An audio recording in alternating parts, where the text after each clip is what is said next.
Nesse mês a gente está fazendo esse especial de verão, onde eu te conto esses casos criminais inspirados em documentários aqui no Piquenique. Não fez sentido nenhum, Não. né? Olá, eu sou a Glau e sejam bem-vindos ao canal Sem Rumo e à minha mesa café de piquenique especial de verão. Essa é a parte 2 desse caso, então para você entender tudo eu vou deixar por aqui na descrição, aqui no card, a parte 1. Vai lá, assiste tudo e aí vem para cá para a continuação da história. A última parte termina quando a polícia encontrou os diários e eles vão ser a resposta para tudo o que aconteceu com aquela família. Agora sim, sem mais delongas, pega o teu café, teu suco, tua água e bora pro caso.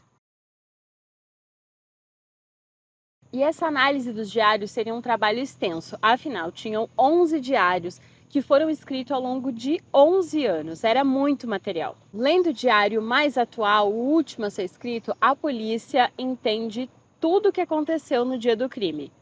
Tudo que eles fizeram estava descrito passo a passo no diário. Lá no diário, eles descreveram que esse ritual ia se seguir por 7 dias e que culminaria no pai, no Bhopal, o pai falecido ali da família, que ia surgir no final do ritual. Eles acreditam que no final do ritual, o pai, o patriarca da família, ia surgir para salvar todos eles. Mas como a gente já sabe, isso nunca aconteceu. O que a polícia nota é que existia uma espécie de figura oculta ali nos diários. Alguém que parecia dizer para a família, através dos diários, como que eles deviam se comportar e o que fazer com as suas vidas. Inicialmente, a polícia acredita que era uma espécie de guru, mas o que eles iam descobrir ia ser ainda mais chocante. Todas as manhãs, a família lia esse diário para saber o que fazer durante o dia ou com as suas vidas. E o diário trazia instruções bastante diretas. Eu vou ler algumas delas para vocês. Falava coisas do tipo: todos devem rezar hoje. Ou Dhruv, que era um dos adolescentes, está passando tempo demais no celular. Corrijam isso. E que a Savita, que era uma das noras ali da família, tinha que ficar na cozinha sempre cozinhando. Mas a maioria das anotações fazia referência ao Lalit, o novo chefe da família. E dizia coisas como: vocês todos estão deixando Lalit ansioso. Sigam as instruções de Lalit ou o resultado será desastroso. Ou, se querem soluções para os problemas, devem seguir as instruções de Lalit. Inclusive, o diário, dizia que todo mundo tinha que seguir ali tudo que o Lalit e a Tina, que era a esposa dele, recomendavam. E que os ganhos espirituais e financeiros ali da família se deviam a seguir as instruções do Lalit. Mas quem você acha que magicamente escrevia esses diários? A polícia percebe que desde 2017 o Lalit estava alegando receber a visita do pai, o Bhopal, em sonhos e era ele quem passava as instruções e o Lalit escrevia nos diários. Então por aí a gente começa a entender o porquê que o Lalit se tornou o chefe da família anos antes, quando o Bhopal faleceu. Primeiro, ele falava que o Bhopal, o pai, dava instruções só para ele sobre o que ele devia fazer. Mas aos poucos essas instruções foram se estendendo para todos os membros da família. Era como se o patriarca continuasse comandando a família como ele fazia em vida, mas agora através do Lalit. Pelo menos era isso que o Lalit estava alegando e a família estava aceitando isso aí. Nenhum membro da família comentava sobre esses diários e sobre as instruções do pai com qualquer outra pessoa que não vivesse dentro da casa. Inclusive, os próprios filhos que não moravam ali ou outros membros da família não tinham ideia do que eles estavam fazendo com aqueles diários. E como a família começou a melhorar mesmo financeiramente, eles começaram a atribuir essa melhora ao fato de estarem seguindo tudo que o diário mandava eles fazerem.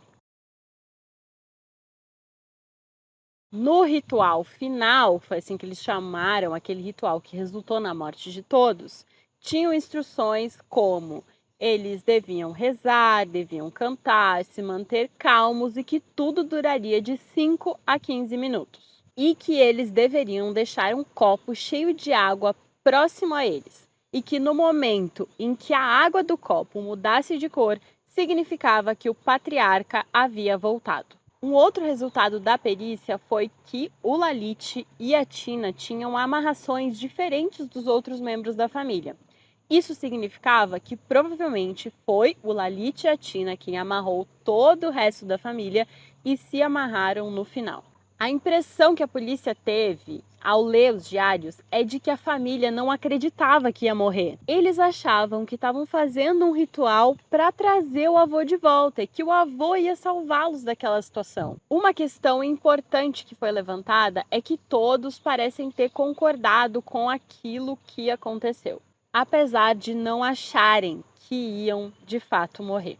É claro que após as mortes, todo mundo lendo aquele diário, especialmente os policiais, conseguiram perceber que, na verdade, tudo girava em torno do Lalit e da sua esposa e filho. Afinal, era ele quem escrevia os diários e todas as instruções pareciam beneficiar ele, a esposa e o filho um pouco mais do que o resto dos membros da família. Então era bem pertinente pensar que ele controlava os outros membros e talvez ele fosse o responsável pelas mortes. Mas como ele seria capaz de colocar a família naquela situação? Será que foi de uma maneira maldosa que o Lalit escreveu os diários?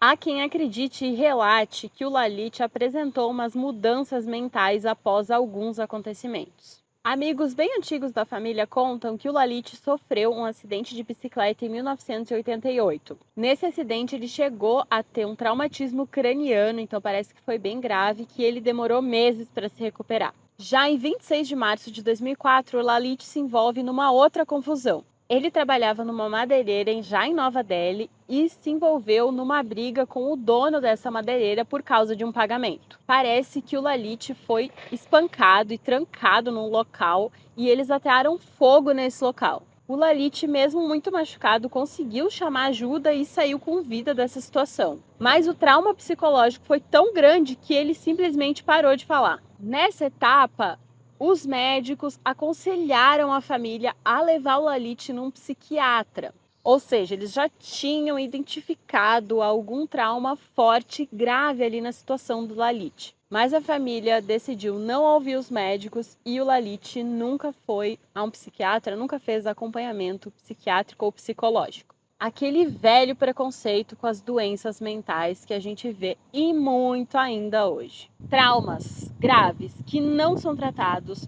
podem crescer e se tornar questões mentais ainda mais complexas, como uma psicose, por exemplo, que seria uma incapacidade de lidar com os acontecimentos de uma maneira mais racional. Um dos resultados muito comuns de uma psicose é ouvir vozes. Logo após esse evento traumático ali na vida do Lalit, o pai, o Bhopal, acabou vindo a falecer. E é a partir do falecimento do pai que o Lalit começa a relatar que ouve a voz do pai, que conversa com o pai.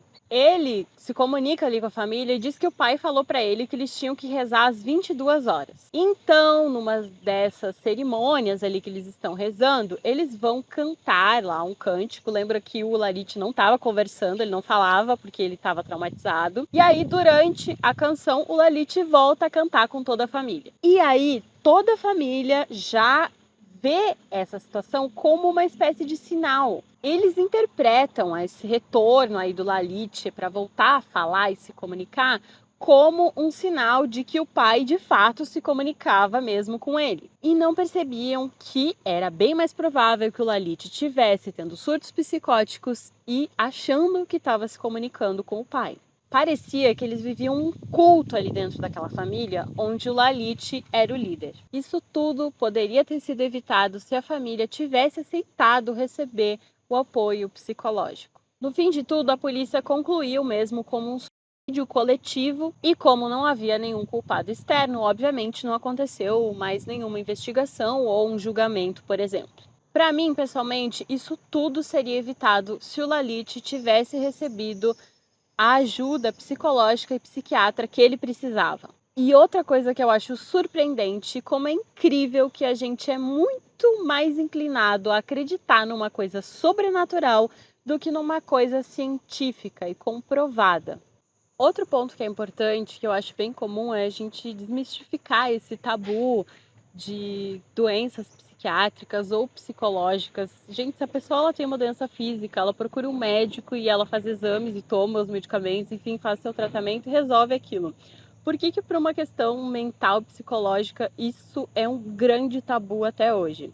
A gente precisa se acostumar a pedir ajuda. O documentário que eu cito no início do primeiro vídeo, que serviu de inspiração para a criação desse roteiro, mostra como esse caso mexeu muito com a opinião pública na Índia e que teve muita, mas muita especulação acerca dos acontecimentos. Era gente falando notícia falsa de um lado, era especulação e sensacionalismo do outro, e a população toda chocada e confusa no meio disso tudo. E no final, mesmo com todas as especulações, nenhuma delas conseguiu ser tão chocante quanto a realidade. Enfim, eu espero que você tenha gostado desse vídeo, desse caso. Deixa aqui nos comentários o que você achou sobre tudo isso. E não vá embora sem se inscrever no canal, compartilhar esse vídeo com alguém que tu acha que pode curtir e deixar o teu like, que ajuda muito o canal a crescer. Segue o canal nas outras redes sociais porque também vai sair vídeo por lá. É isso e tchau!